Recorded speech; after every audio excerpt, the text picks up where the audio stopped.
تمام تعریفیں اللہ تعالیٰ جل مجدہ الکریم کے لیے، درود و سلام نبی کرم نور مجسم شفیع معظم احمد مجتبیٰ جناب حضرت محمد مصطفیٰ صلی اللہ تعالیٰ علیہ وسلم کی ذات والا صفات کے لیے حمد و صلوات کے بعد، عزیز دوستو، بزرگوں اور بھائیوں، انسان کھائے پیے سوئے جاگے تو اس کے جسم کی ضروریات پوری ہوتی ہیں، لیکن جب وہ اللہ کا ذکر کرتا ہے، نماز پڑھتا ہے، دعا مانگتا ہے، استغفار پڑھتا ہے، درود و سلام کے گجرے پیش کرتا ہے، تو پھر اس کی روحانی ضروریات پوری ہوتی ہیں۔ آج جس زمانے میں ہم وقت گزار رہے ہیں، لوگوں کی جسمانی ضروریات پوری کرنے کے لیے، غذائی ضروریات پوری کرنے کے لیے بہت سارے بندوبست کیے جا رہے ہیں، لیکن جتنا لوگ اپنی ظاہری ضروریات میں خود کفیل ہوتے جا رہے ہیں، اتنا ہی زیادہ وہ روحانی طور پر کمزور ہوتے جا رہے ہیں۔ گھنٹوں بیٹھ کر گپ شپ کرنے والے لوگوں کے لیے تھوڑی دیر بھی ذکر الہی کرنا مشکل ہو جاتا ہے۔ لمبی چوڑی باتیں کرنے والے، لمبے چوڑے دلائل دینے والے لوگ اور سمجھدار لوگ اور سیانے لوگ عبادت کے معاملے میں سستی کرتے ہیں، عمل کے مسئلے میں کمزور ہو جاتے ہیں۔ تسبیحات کرنا، وظائف پڑھنا، درود و سلام پڑھنا، کم بولنا، سچی بات کرنا، صبر سے رہنا، شکر کو اپنانا، قناعت اختیار کرنا، حسد، بغض، عداوت سے بچنا، یہ لوگوں کے لیے مشکل ہو جاتا ہے۔ پھر اس کا نقصان یہ ہے کہ معاشرہ ایک عجیب سی بے سکونی اور بے قراری کا شکار ہے۔ جیب میں بہت زیادہ پیسے رکھنے والا، خوش شکل نظر آنے والا، پیٹ بھر کے روٹی کھانے والا شخص بھی ڈھونڈتا پھرتا ہے کہ آخر میں پریشان ہوں کیوں۔ آپ انسانیت کی تاریخ پڑھیں گے تو آپ کو معلوم ہوگا کہ انسان نے کبھی پتھر کی پوجا کی، کبھی معاذ اللہ چاند سورج کی، درختوں کی، بتوں کی پوجا کی۔ معاذ اللہ یہ غلط ڈائریکشن پہ تو چڑھ گیا، لیکن ایسا نہیں ہے کہ کوئی بندہ دنیا میں آیا ہو اور کسی کی اس نے عبادت نہ کی ہو۔ اس لیے کہ اللہ تبارک و تعالیٰ نے جس طرح ہمارے جسم میں کھانے کی طلب رکھی ہے، پینے کی طلب رکھی ہے، سونے کی طلب رکھی ہے، اسی طرح اللہ تعالیٰ نے عبادت کے لیے طلب رکھی ہے جسم میں۔ یہ تو ہوا کہ انسان گمراہ ہو گیا، غلط رستوں پہ چل نکلا، اس نے جھوٹے معبودوں کی طرف معاذ اللہ توجہ کر لی، لیکن وہ کسی نہ کسی کے سامنے جھکتا رہا، چونکہ اس کے وجود میں طلب تھی، شوق تھا اسے کہ وہ عبادت کرے۔ اللہ تبارک و تعالی جب مسلمان کو توفیق دے اور اللہ کی بارگاہ کی جانب وہ رجوع کرے، تو پھر اس کا رویہ یہ ہونا چاہیے کہ اس کی توجہ ہو اللہ کی جانب۔ ہمارے ہاں تسبیحات پڑھ لی جاتی ہیں اگر کبھی موقع ملے، لیکن وہ خاص انہماک، وہ خاص شوق، وہ خاص ذوق اللہ تبارک و تعالیٰ کی عبادت کا، ایک ہوتا ہے نماز پڑھنا، ایک ہوتا ہے اہتمام کے ساتھ نماز پڑھنا، یعنی ذرا وقت پہ اٹھنا، ذرا صحیح کر کے وضو کرنا، ذرا شوق سے مصلی بچھانا۔ ایک ہوتا ہے تسبیح پڑھ لینا، اور ایک ہوتا ہے ذرا تھوڑا سا نا شوق کے ساتھ اللہ کو یاد کرنا۔ آپ کبھی جو میں نے آیہ کریمہ پڑھی، اس کی آپ شان نزول دیکھیں، نبی کریم صلی اللہ تعالیٰ علیہ وسلم کے نا کچھ صحابہ اللہ کی محبت کے شوق میں حضور کی بارگاہ میں حاضر ہوئے،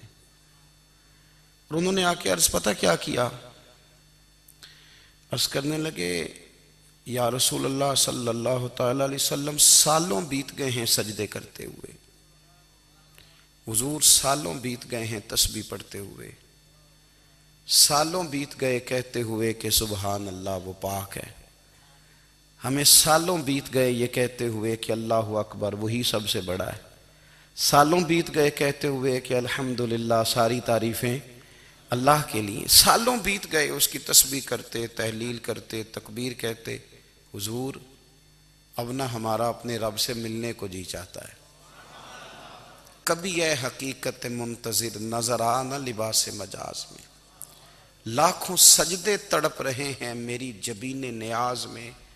اور اقبال کہنے لگے کہ تیرے عشق کی انتہا چاہتا ہوں، تو میری سادگی دیکھ کیا چاہتا ہوں، میرا ذرا سا تو دل ہے مگر شوق اتنا، میں وہی لن ترانی سنا چاہتا ہوں۔ میرا بھی دل کرتا ہے کہ اللہ میں تجھے کہوں میں تجھے دیکھنا چاہتا ہوں، جس طرح حضرت موسیٰ کلیم علیہ السلام نے کہا تھا، اور تو مجھے کہے کہ لن ترانی تو نہیں دیکھ سکتا، ذرا سا تو دل ہے مگر شوق اتنا، میں بھی وہی لن ترانی سنا چاہتا ہوں۔ پھر کہنے لگے بھری بزم میں راز کی بات کہہ دی، بڑا بے ادب ہوں سزا چاہتا ہوں۔ دیکھو سب لوگوں کے بیچ ہی میں نے یہ کہہ دیا۔ میرے عزیز صحابہ نا شوق میں،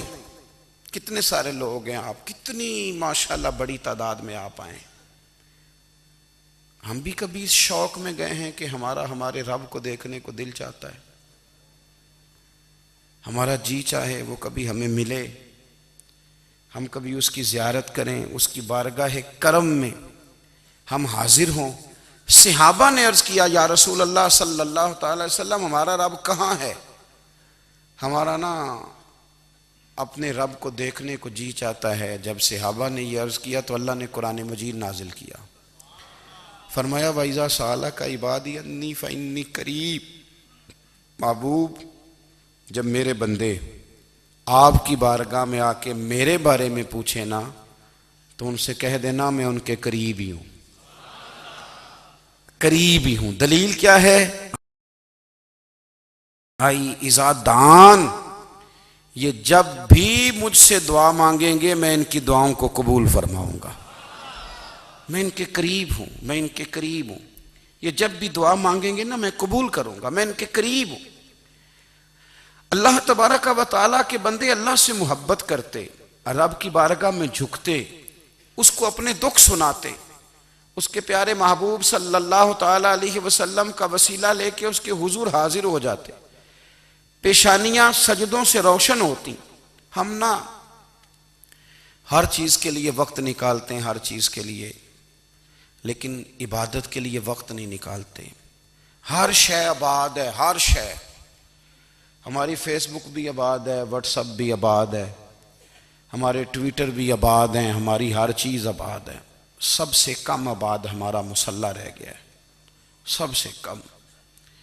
وہ لوگ اب ڈھونڈنے سے ملتے ہیں جن کی بغل میں مصلی ہوتا تھا۔ میرے بھائی آپ کتنا کو دنیا کے پیچھے بھاگو گے تھکا دے گی، کتنا دولت کے پیچھے بھاگو گے تھکا دے گی۔ آپ جب اپنی زندگی میں جمع تفریق کرو گے نا تو مرتے وقت احساس ہوگا کہ سارا کچھ تو لوگوں کے لیے کیا، اپنے لیے تو کر ہی کچھ نہیں سکے۔ اور ہم عبادت کے معاملے میں بہانے بازی بھی کرتے ہیں، ہم کہتے ہیں اوہو رزق کمانا بھی تو عبادت ہی ہے نا، تو میں حلال روزی کے لیے جا رہا ہوں یہ بھی تو عبادت ہے نا۔ میری طرح کے لوگ کہہ دیتے ہیں کہ میں سویرے اٹھ کے مدرسے میں کچھ اسباق دیکھتا ہوں تو یہ بھی تو عبادت ہے،